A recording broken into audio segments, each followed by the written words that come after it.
Hey, Comrade Fred again? Yes, mate. I know it is your first night on shift. We are doing standard nuclear reactor test. Gonna be sick, mate. We're going to shut down the reactor 4. Okay, yeah. You will control the test with your remote Mate, control. don't you love it how like anything can be music? Do you know what I mean? It's not relevant. Mate, if you could start the test by pressing V1. Mate, that sounds good. Just what? No. Mate, that's like a backing track. That's the fucking rhythm section right there. Release water pumps. V3, mate, that's sick. Fucking top right, mate. Slow state. V9, brother. Let's go for it. Comrade, please. The core will collapse. The temperature is rising too quickly. The boron. Oh my God. Evacuate the. This is good. Evacuate the radiation. Isn't it, brother? I think the go off! I feel quite sick. I feel like one in the room, brother. I'm gonna be sick. It is sick, brother. It is sick. My face is melting. Thank you, mate. I appreciate that. Mine too, brother. Mine too.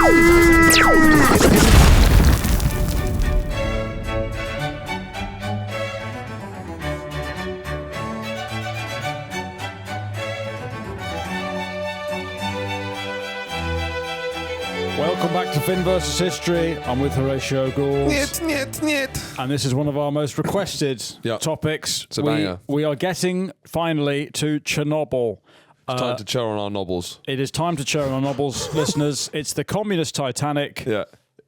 It's the world's worst nuclear disaster, and for the first time, we are somewhat relevant. Yeah, you're very excited about this. This week it is the 40th anniversary of Chernobyl. Well, it says 40th birthday, and I'm glad you said anniversary, because I think the birthday is weird, because you start imbuing... I start thinking of him as a man. Happy birthday to you. But it's also like Chernobyl being like, I'm 40. Fuck. What have I done with my life? I'm so lonely. I've not had any mates for 40 years. I'm the world's worst nuclear disaster. Yeah. No, you're not. Come on. You're not. You're not. Statistically. No, forget about the statistics. Yeah. You're a good guy. What, so is this a guy who was born as the fire starts? No, it's just it anthropomorphizes the disaster and makes it a man who's kind of scared about aging on his 40th. Yes, I see. Right. The 40th is not a happy birthday, I don't think. The 50th, I think, is a nice Well, celebration. as someone who's closer to it than anyone in this room, I'd say it's... You're basically dead. No. If I'm basically dead, it's because of other reasons, such as a fatal digestive collapse. I'm not dying because of pure age. Right. But you have to separate age from my digestive system. I'm like, you're pretty close to the world's worst nuclear disaster. You're the second world's worst nuclear disaster. Some of my farts are in the top 10. Yeah, right. Finland has to kill a lot of sheep when you fart. All dogs must be put down immediately. No, they must be destroyed when I fart.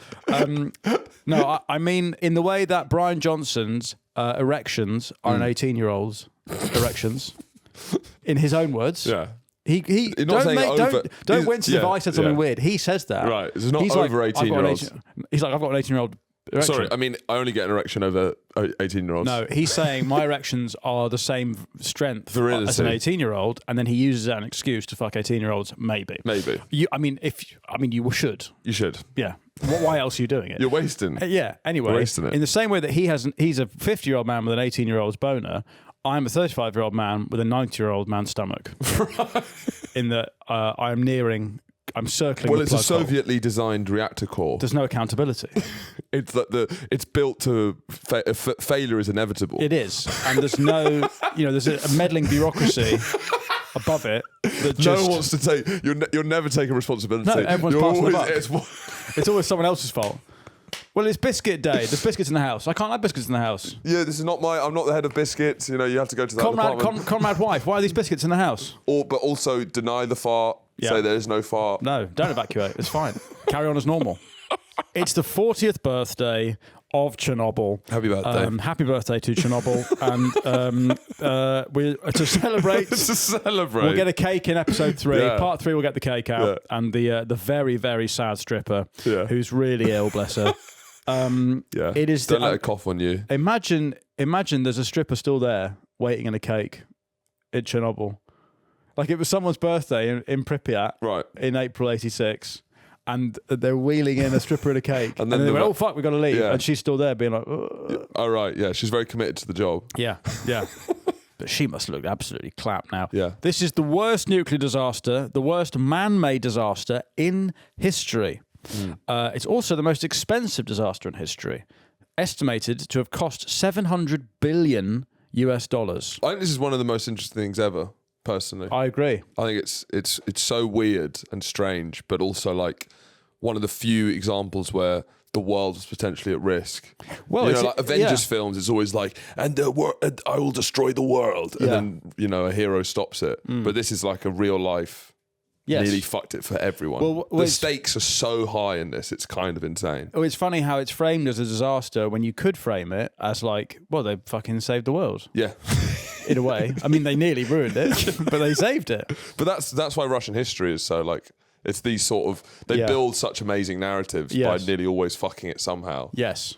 But also, I mean, but their commitment to sacrifice to. So it should be said this is in the Soviet Union, and we're in Ukraine. And I've been to Chernobyl. Hey? You've been to Chernobyl? I went to Chernobyl. I went in 2017. Is that why your eyes are so far apart?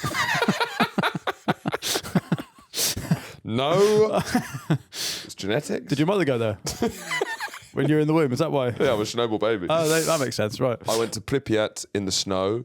And you've got to see it in the snow. It's lovely in the snow. Pripyat in the snow. Don't eat green snow.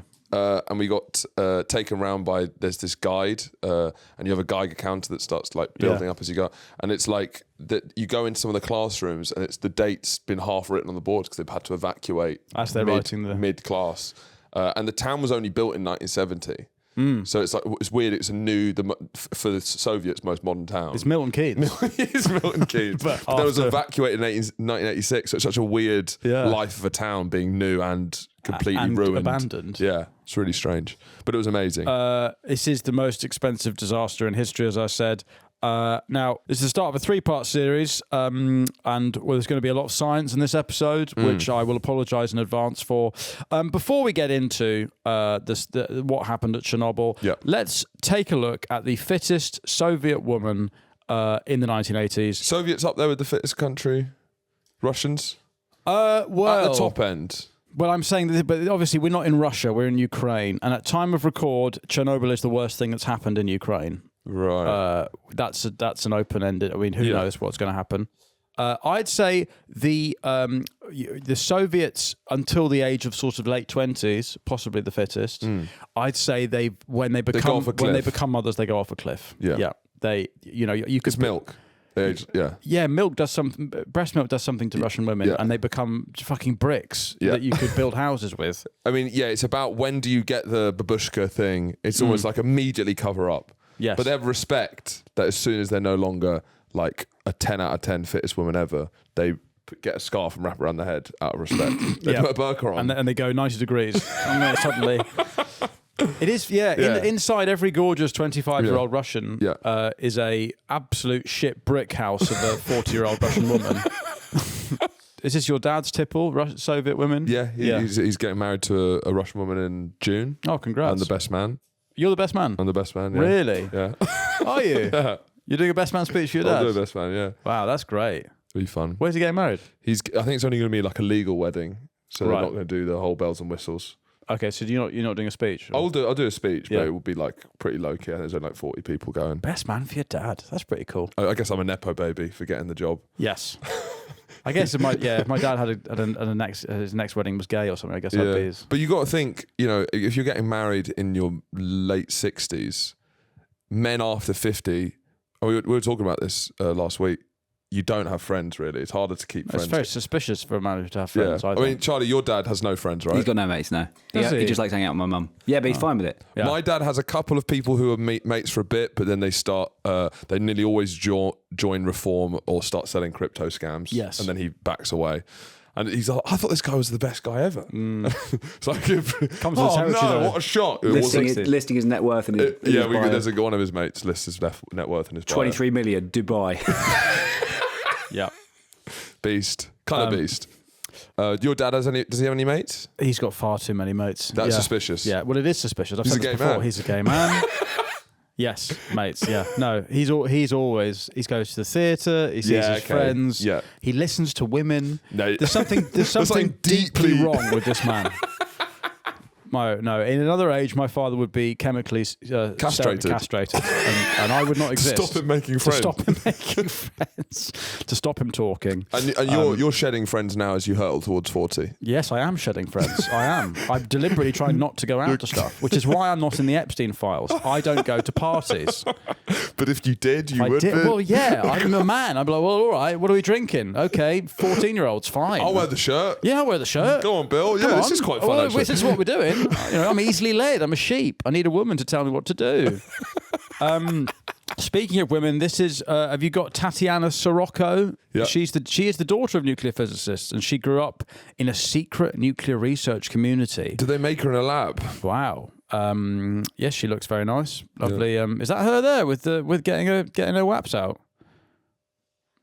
Yeah, lovely stuff. Well, Chernobyl was not all bad. Now, we're in Ukraine, and the disaster is in April 1986. Maybe we should place this. So what's this? Is this... Just before the Hand of God. I was about to say. Yeah. Just before the Hand of God. Is it... Wait, so when was that? That must have been the summer 86. Right, World Cup.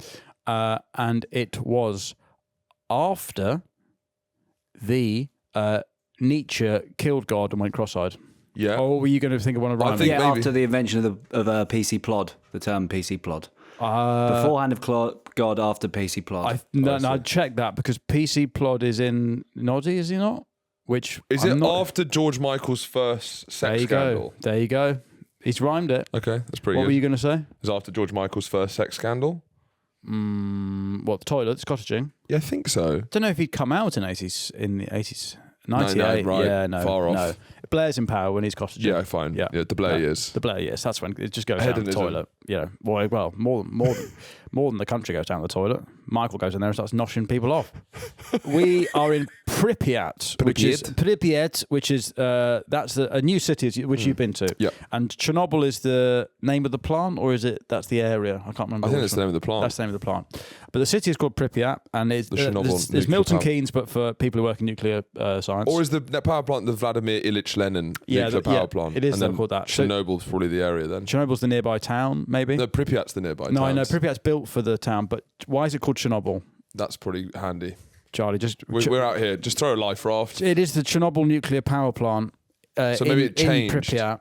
Anyway, who cares? But what is interesting is that Pripyat, because this is like the pride and joy of the Soviet Union, they put a lot of money into nuclear because that's their space age. That was like their whole branding, and they wanted to show off to the world that they could lead in nuclear engineering, which is quite funny. They built Pripyat as like a luxury town in many ways because there's a lot of money going into it. And it is funny that you don't really get that. I only recently found that out with this research. I always just thought it was a shit Soviet town. Yeah, it's interesting with Soviet towns. You cannot tell what's luxury or not. And I think it's luxury because it has like flowers line the streets. Yeah, but it's still just a fucking blocks. It's still just Dagenham, right? Yeah. The Soviet Union is just Dagenham. Do you know what I mean? Like type in Pripyat, like. This is meant to be like, oh, la-dee-da. Didcot Power Station, I grew up near it. Shout out Didcot. You grew up I did, well. They recently destroyed it. Yeah, they did. Yeah, they collapsed one of the turbines. I love watching them do that. Hey? Did you see them do it? I just watched it on telly. Yeah, I watched it. I watched a clip of it, yeah. Let's get some background on nuclear energy. Now, I must say that I got many messages in previous episodes about how triggering this podcast is to fucking wetbags who like science. Yes. They're fine with accents. Yeah. They're fine with all sorts of other things getting wrong, but they cannot handle us talking about science. But now, also, we've been very clear that we don't know or care about a lot of gay stuff like science. None of us. We don't have any shit. This podcast doesn't... We can cover quite a few interests. Yes. Science, no one's picking it up. What's coal? What is coal? Now, in our Thatcher series, we dealt with coal mining, and none of us know what coal is, it turns out. Yeah. And so what we think it is, and I still don't really know any better than this, is that it is burnt toast that people black up to go underground to get out. Right? It's an excuse to black up in the north. Now, nuclear energy is a green energy source, which is better because people don't have to black up to get it out. Yeah, and it tastes like an apple sweet. It's basically. It's sweet, yeah, and it's glowing. It's like sherbet, I think. So the process of obtaining nuclear energy does not emit CO2 or smoke, and it comes from a process called nuclear fission. Oh, yeah. So, oh my God, there's a graph. Right. So you get atoms like uranium or unstable atoms like plutonium U-235 or whatever. Obviously. Right, one of them. Yeah. This is an unstable atom, which I think means it's just sort of It's not wobbly. balanced with the neutron, the proton, and the fucking other one. The unstable is going like... it's wobbly. I think it needs to have like all three of the ones, and then it's like stops wobbling as much. Yeah. So that's why it's going like... Fa-ding, fa-ding, fa-ding. Basically, these atoms, they fire out neutrons, Yeah. and then they bounce off walls, right? And they split. So and they're that's- parkouring. Yeah, these atoms are parkouring round. Backflipping off Yeah. walls, fucking jumping. Whoa, like just running across buildings. Very unstable.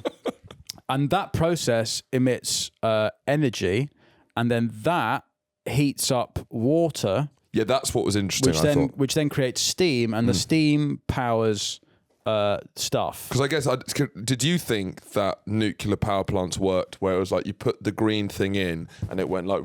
Yeah, the Simpsons. That's all my logic from the Simpsons. And that was the energy. Yeah. And you just took some of that like...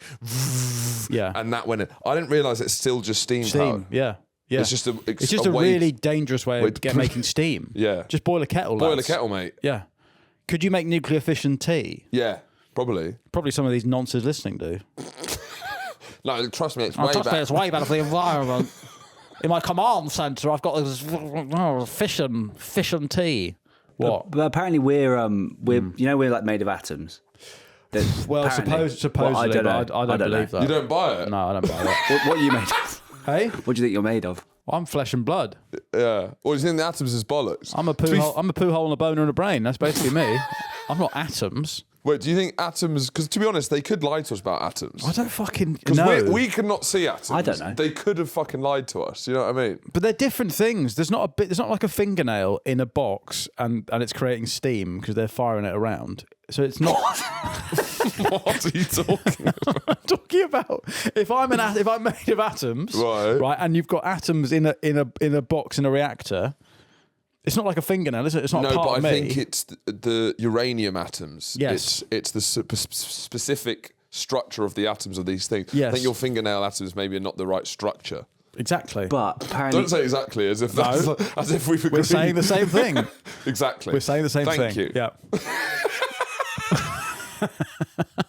What? apparently there's space between all of the atoms. So actually, you're kind of made of air. Like you're kind of spongy. Well, we're meant to be 70% water, but again, I don't buy that. Do you not? No. Bollocks. Bollocks. What I you, mean, yeah, what you I do made- doubt it. I'm 70% Bovril most of the time. So, in a nuclear power station, this reaction, which we've explained perfectly, Yeah.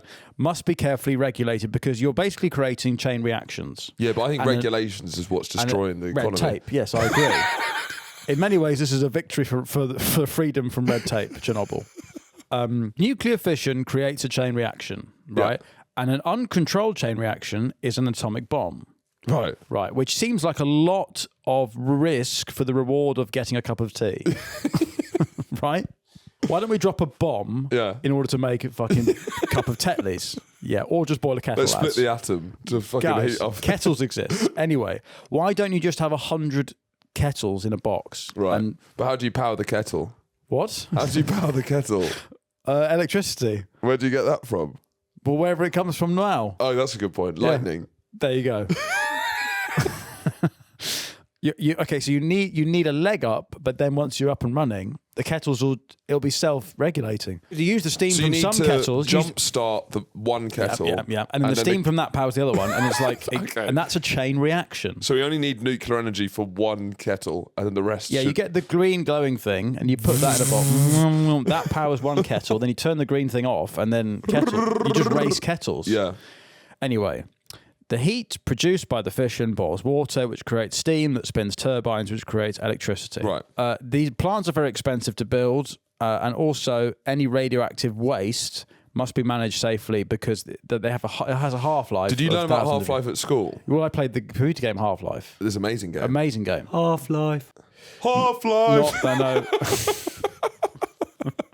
Yeah, no, not the Well, song is by that Blur. Chernobyl Blur? Yeah, Chernobyl Blur. Half-Life. Oh, It's like, Half-Life. the bin men don't come anymore, and I don't go to school on Wednesdays. Half-Life. My skin's falling off, and my arse has fallen out.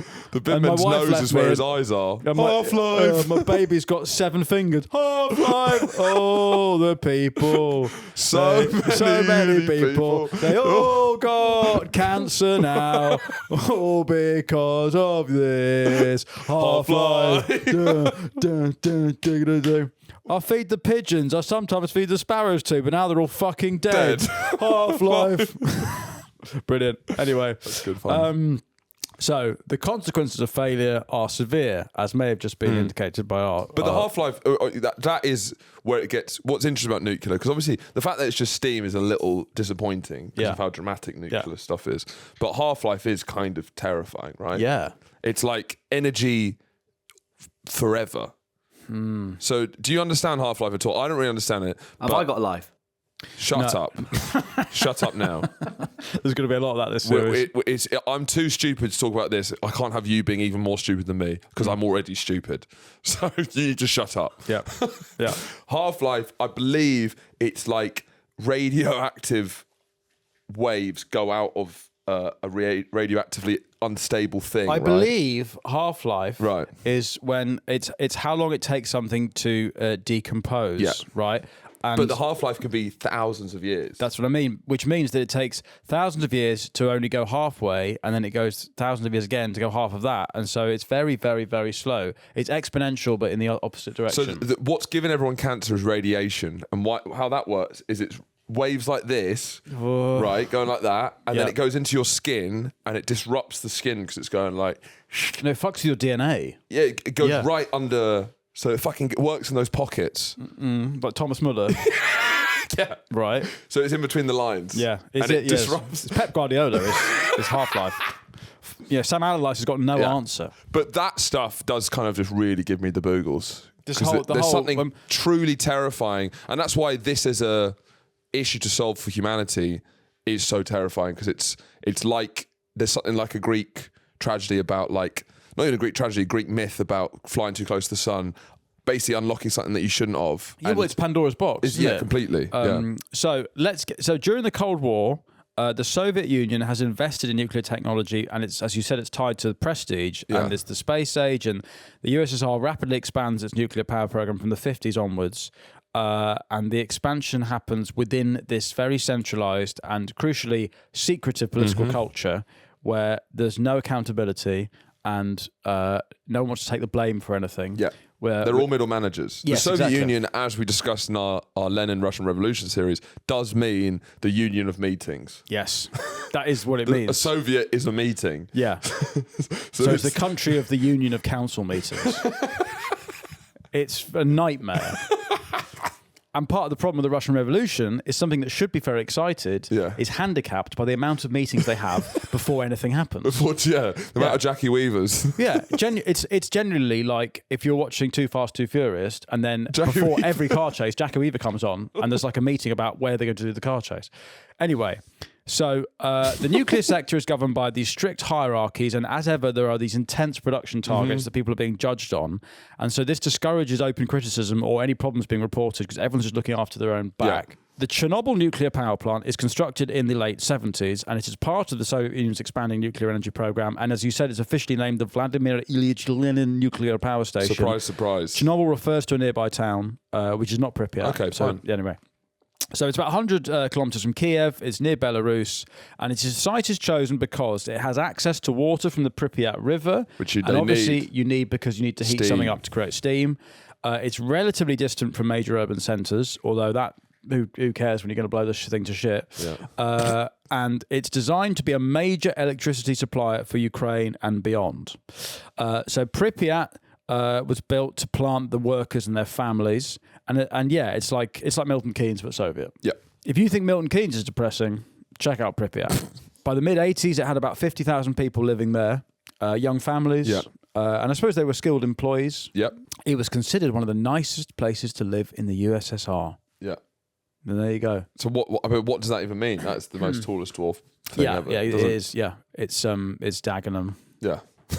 dagging them with flowers. But the flowers are there not because a kid's been killed by a car on a roundabout.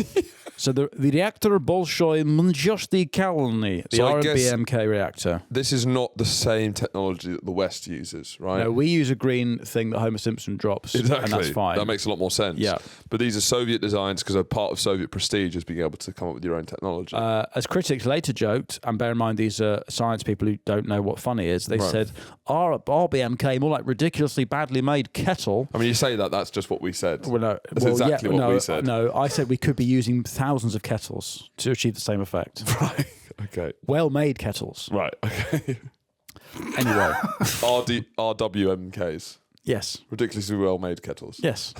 They should have used an RWMK reactor. Many nuclear reactors now... The RBMK uses graphite as a moderator. You got to have. It's like in the OJ trial, getting an Asian to do it. Yes, you're right. Yeah. What was his name? Lance Ito. Ito. Lance Ito. Yeah. Graphite is the Lance Ito of this. It's like, let's moderate this. Whites versus blacks. Hang on. There's an Asian ref, so this will be fair. Who's the fourth official? Inuit. Yeah. Right. Anyway, so the moderator is something that is there to slow down the neutrons. So the neutrons of this unstable atom are firing around. Fizzing about. They're fizzing about. They've got ADHD on a mad scale. They're stimming. And then graphite is gives them a fidget spinner. It's to give them a fidget spinner. Yeah. Exactly. In simple terms, the more effective the moderation, the more energy gets released. You stick one thing in and it goes up. You stick another thing in it goes down, and it's just moving up, down at the right times, right? That's when kind you of say it like that, I guess. Guess they must have been fucking idiots to get this wrong. So you have a thing called a control rod. Yeah. And control rods are inserted into the reactor core to absorb the neutrons and to dampen the reaction. The control rods are pushed down into the core, they reduce power. But when they're pulled out, power gets increased. What is it, Charlie? Well, I was wondering if you thought, like the theory about how monkeys will write Shakespeare if you just leave them to it forever. Yeah. Do you think you'd ever come up with this? Does that still work when it's coming up with a nuclear reactor? If you give a million monkeys a million typewriters, will they come up with it has to be infinite. Infinite, will they come up with a nuclear reactor? Will they? They probably would. Well, not with a typewriter. That's got nothing to do with it. But the They'd theory, be able to write the rule books of the. Well, yeah, because reactor. it's infinite. Then I think I'd still be in the hills. Yeah, but you're just one bloke. This is if you literally gave Carl infinite Pilkington. Charlies infinite typewriters, I mean, at least 10,000 of you would shove it up your arse. Yeah, but there's loads of us. Yes, exactly. There is loads, to be fair. Yeah. But I still don't think one of you would have made nuclear fission. But how am I seeing a neutron? Well, look, yeah, I don't know. So I have to come up with a microscope before I even do that, and a pen. It's come up with a pen. You've got to be able to make a pen. Why? Back yourself. I don't know if I would immediately. But you're just thinking about you It would on take your so own. many. I'd stand on the shoulders of my giants. Yeah. Till You really eventually. do. Luckily, you've got infinite amount of time, Yeah. Yeah. so you will eventually crack it. So, look, right. So there are these big control rods, and they get pushed down into the core, and they reduce the power. And stability of the reactor depends on maintaining the balance between the fuel, which is the uranium or whatever, the graphite moderator, the coolant flow, and the control rod position. Come to me now. Ladies, calm down. No, that's not me asking for sex. You're hysterical. Please, calm yourself. Go to the toilet, take some deep breaths, and change your pants. I can smell them from here. We're talking about the science of Chernobyl. Now is not the time, okay? For Christ. I don't think you should be listening to this, frankly. You shouldn't be in here. You shouldn't be in here. This is not for you, all right? This is for men who don't see women because they live underground.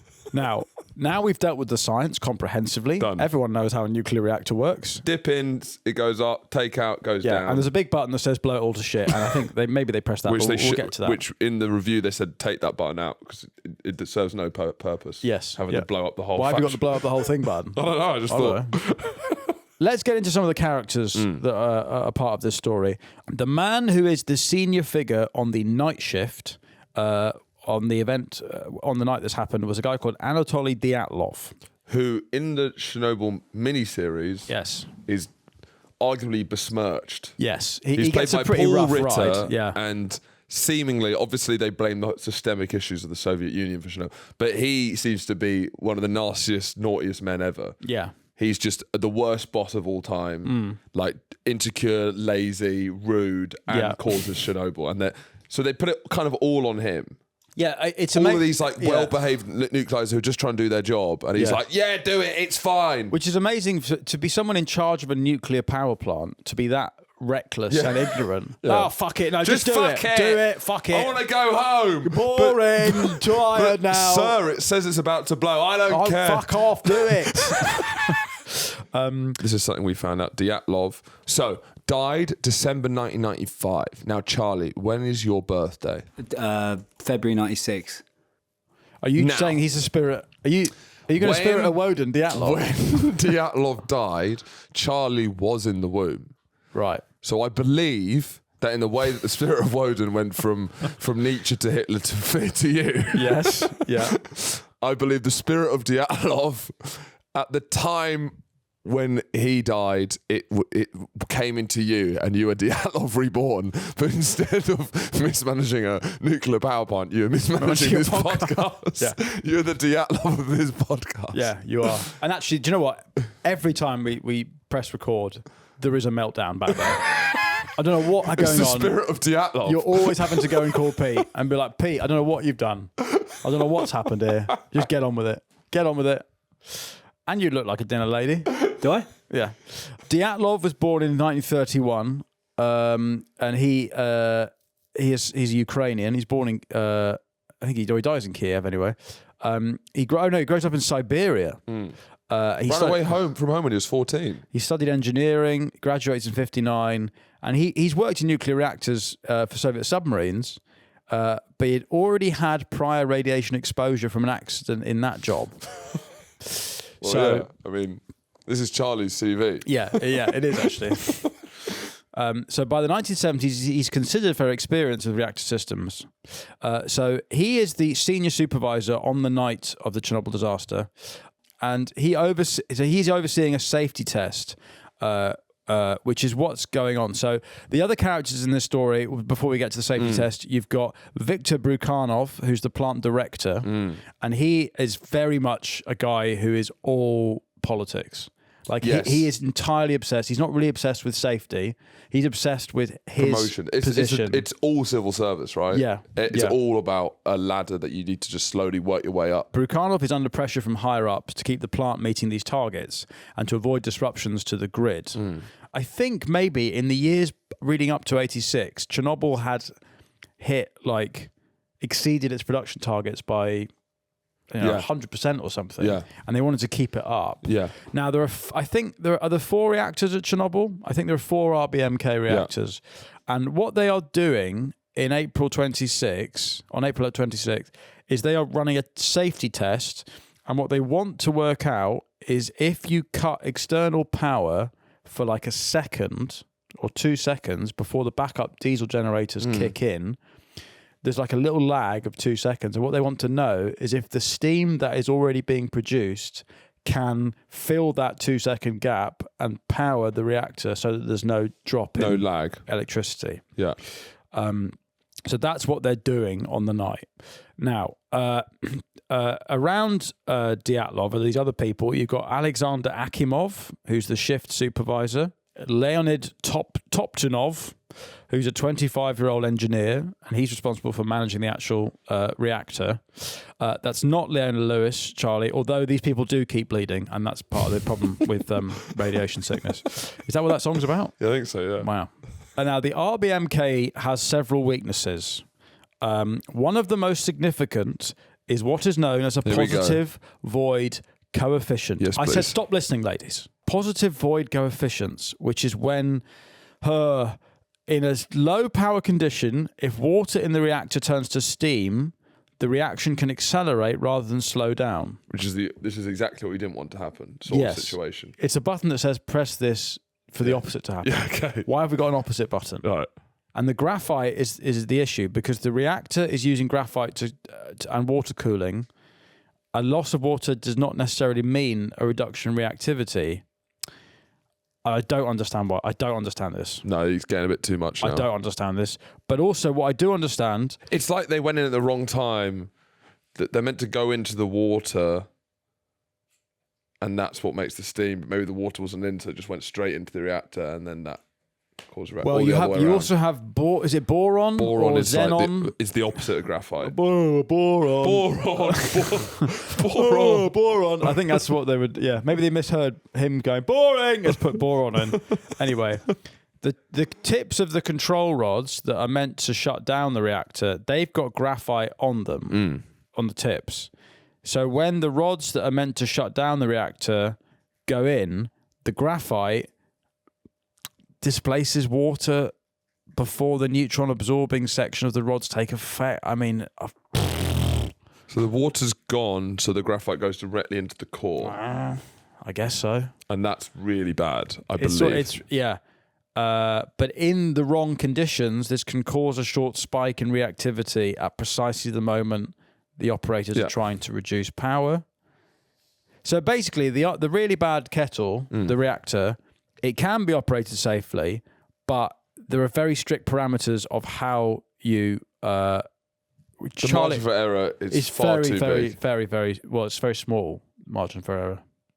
Small margin for error. Yeah. That's it. Yeah. Why, Charlie? Why are you googling GoldenEye weaponry? Because I can't concentrate. Because that's to do with nuclear bombs, isn't it? No, I think it is. no, it's a satellite with a laser. I think. Which is nuclear. I don't think it is. Similar. Big hardware.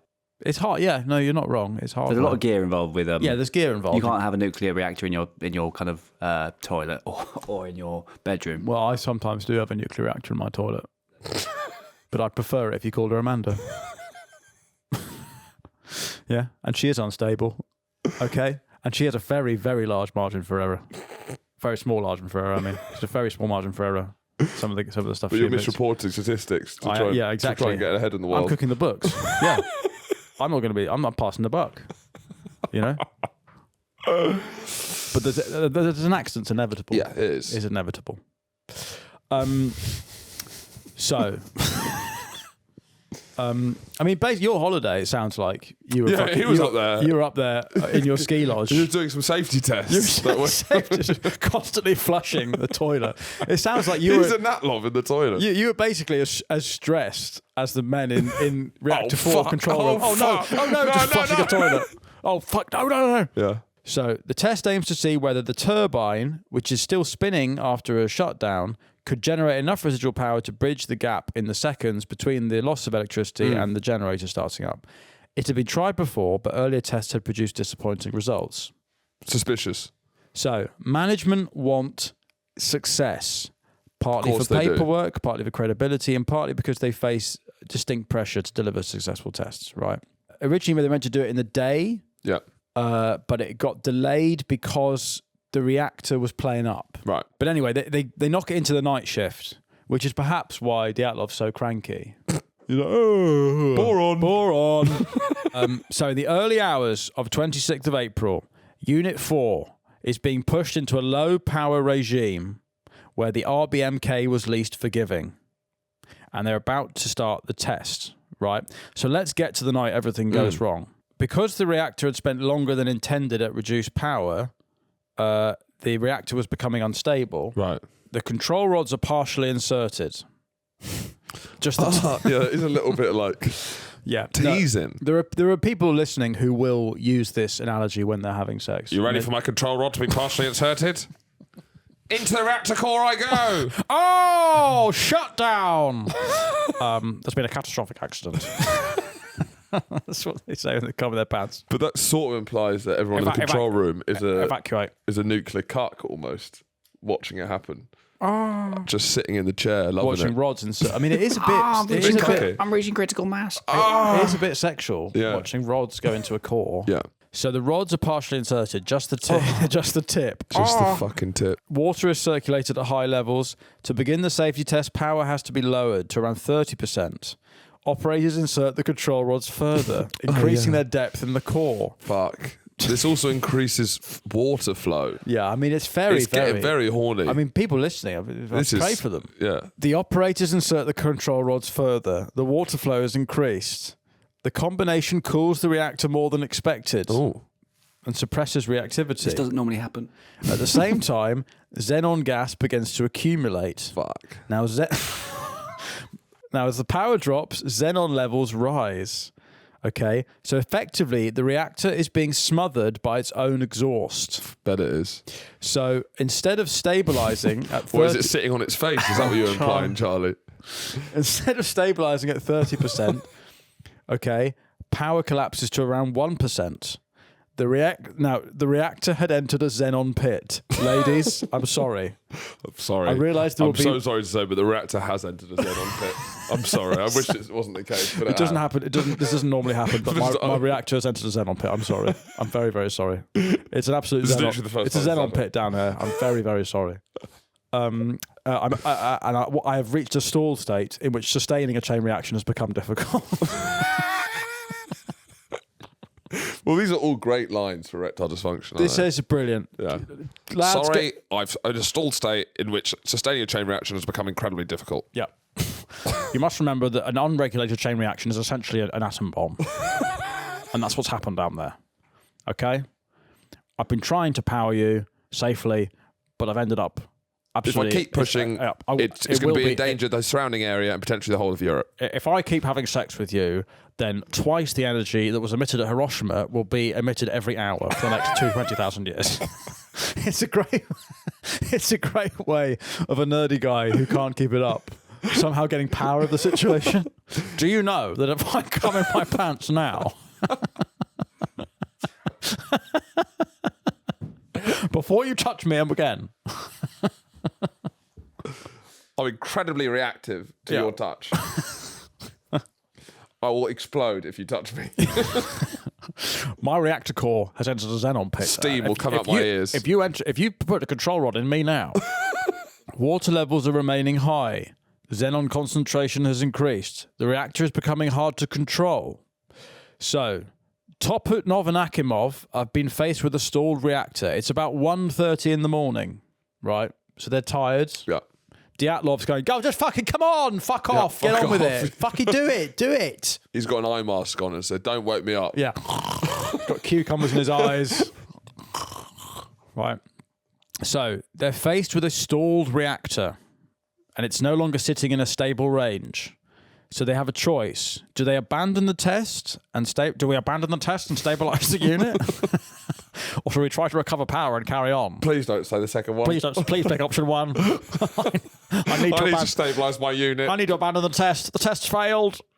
But under pressure from the bureaucrats, they continue. And so they raise power again. And they begin withdrawing control rods, which keeps the test running, which then narrows the margin for safety. So there are protections that could have been interrupted the procedure. They've been disabled or bypassed. Automatic systems that would normally limit rod withdrawal have been overridden. Eventually, most of the control rods are removed. Now, the power they think is meant to rise quickly, but it rises very slowly. So it only reaches about 7% of power, which means the reactor is now in an unstable configuration. It's only being controlled by the high water levels and the neutron-absorbing effects of xenon. Right. It is operating outside safe parameters, but technically still running. Right. So is the system still saying it's running? Charlie, what have you Googled? Has Chernobyl led to Paralympians? Here we go. Oh. Team USA's highly decorated champion, Oksana Masters. She was born in 1989. 3 years with several physical disabilities believed to be caused by radiation exposure, including missing weight-bearing bones in her legs, non-functional knees. I have non-functional knees. I genuinely, it clicks every time. This one clicks every time I squat. And the weekend, I came up from a deep squat and I had a really big pop, and it's been killing me ever since. Mine click as well. I'm like Alan Partridge standing up. Yeah. Yeah. It's awful. Let the dog see the mangled rabbit. Oh, she's gorgeous. So this is... Look at this. Wow. So what's she got? Radiation baddie. When did baddie become slur for... Slur? It's a slur for a fit woman. She's got web fingers, no thumbs, and 6 toes in each foot. Fucking hell, I could do a lot with that. Christ. You're getting a wristy from the thing from A Shape of Water. Yes, I suppose it is. Is that what that film was about? Yeah. So let's have a look at. So she moves to the US, has both legs amputated above the knee, and what's her sport though? She's a multi-sport superstar, numerous medals, summer and winter. Fuck. So every cloud, one of the most successful Paralympians in history. Yeah. Every poisonous acid cloud has a. Every radiation cloud. Every mushroom cloud. Every mushroom cloud has a fucking glowing lining. Para cross-country skiing, para biathlon, paracycling. She's won 24 medals total. Fuck me. Cheating. Almost. Well, there's a point where Paralympians are cheating. Yeah. And I suppose the committee has to find that line. But this could have been the whole idea behind Chernobyl. To stimulate the loss of power, Akimov and the other cunt they reduce water flow to the reactor. The pump's slow. Water begins to boil away. The cooling decreases. Xenon levels also begin to fall. And the very factors that have been suppressing the reaction start to disappear. With no water and no xenon, reactivity surges. Akimov presses the emergency shutdown button, the AZ5, the fuck it button. The fuck it. Right? This is that meme of the superhero with the two buttons, right? This is designed to insert all the control rods and halt the reaction. Because the graphite stabilises the reaction. The graphite tip control rods stabilise the reaction. That's what the theory is. But the flaw is that the graphite tips mean that displaces the water and increases the reactivity before the rods can actually have the effect. So it's the tips that's is that the problem. lag? Is that 2 second lag between? It's less than that. Less than a millisecond lag. But in a stable reactor, this spike would be minor, but in the unstable conditions inside reactor 4, it proves catastrophic. Right. Power surges. Oh, the erection comes back. Oh, it's back. My reactor's stable. Quick, shit. Quick. My fuel channels are ruptured. Water flashes instantly into steam, generating it. This is a guy desperately trying not to come in the condom. He's just trying to desperately get it in before. So, please, quick! I need to lose my virginity. Enormous pressure is generating. The control rods are jammed. With cooling gone and no effective graphite moderation, the chain reaction runs out of control. At 1:23 a.m., the reactor's power rises sharply. In our next episode, we will deal with what happened that night. The biggest bust in history. The biggest bust in history that causes an entire city to be evacuated. A Ukrainian virgin has splooged all over Pripyat. The whole of Europe, the whole of the world is at risk. The next 2 parts in our epic 3-parter on Chernobyl are already on the Patreon, where for £3 a month, you can join a community of people who understand the science that we're talking about and make cups of tea with nuclear fission, probably. On the Patreon for our bonus episode this week, we'll be talking about Fukushima, Japanese Chernobyl. Couldn't give a Fukushima. That's on the Patreon. But if not, we'll see you on Thursday for the next part in this harrowing tale. Goodbye. Goodbye.